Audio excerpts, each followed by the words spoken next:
Mga boss katropais, kasama ko po kasi sila sa tamang hinala na mapapanood nyo, Ate Ere, na bukas po ba? Bukas.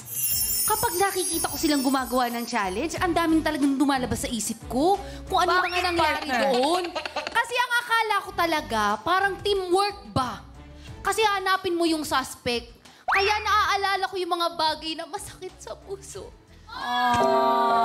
So parang feeling mo na traitor ka kasi parang hindi mo nalaman na isa lang pala doon ang suspect. Oo, kasama pa namin si Kuya Nonong. Buti na lang wala siya dito. So sinasabi mo si Kuya Nonong ang suspect? Hindi naman sa ganun, pero talagang kailangan nilang panoorin kasi pwedeng siya rin. Okay.